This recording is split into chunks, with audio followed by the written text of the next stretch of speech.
Hello, welcome to Accounting Hub. I'm Professor George Scarpin, PhD in accounting, and our topic today is defined contribution pension plans. First of all, we have two kinds of pension plans: defined contribution and defined benefits. If you want to know the difference between both, we have a video about that, and the video is in our video description. So today, we will talk about defined contribution pension plans. So, what are defined contribution pension plans?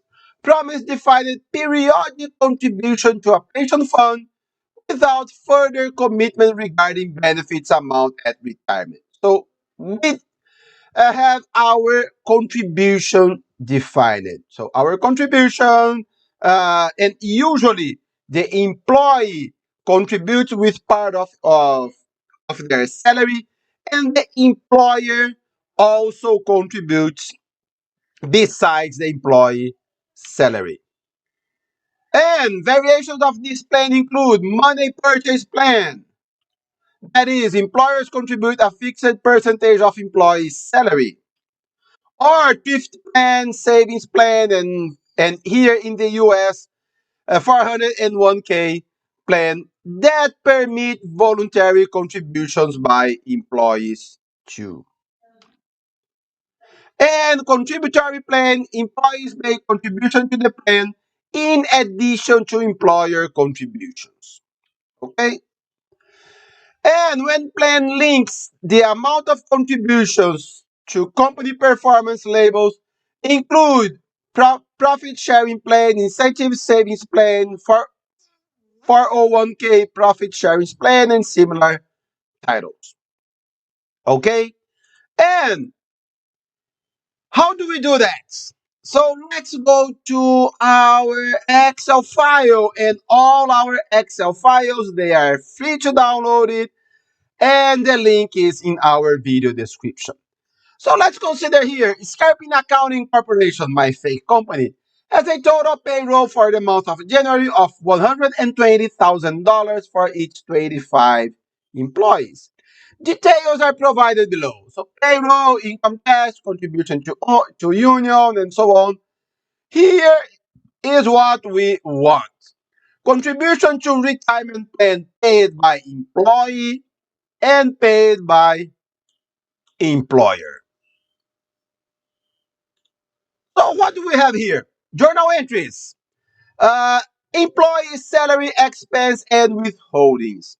Salary and wages expenses, and then everything the employee is paying. So income tax, accounts payable, and here another accounts payable, retirement plan payable, or pension plan payable, any payable that you want.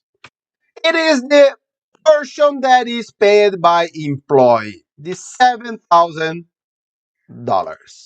So the contribution paid by employee will go in the same journal entry as any other withholdings by employee. Income tax, security tax payable, and so on.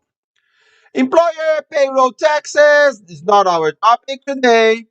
Employer provided fringe benefits. We have two ways to do that. The first one, include those salary and wages expenses.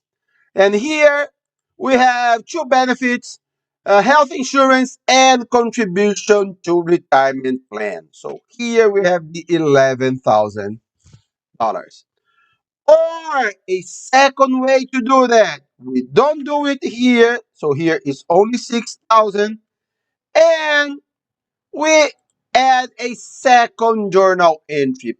Paid expense 11, and accounts payable retirement plan 11 here. So that is a second way to do that. So we can perform it in two ways. The first one, include it in salaries and wages expense. Second way, at the portion of the employer and the employer only, we create a second expense called pension expense. Okay, guys, not so hard topic. This is the easiest method. The defined benefits plan is much, much harder. And we also have videos about that in our video description. But defined contribution plan, quite easy model.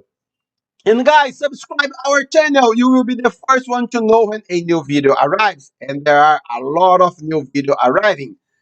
And like our Facebook page, Accounting Hub by Dr. Scarping.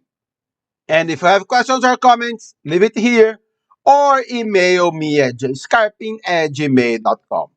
Have a nice day and God bless you.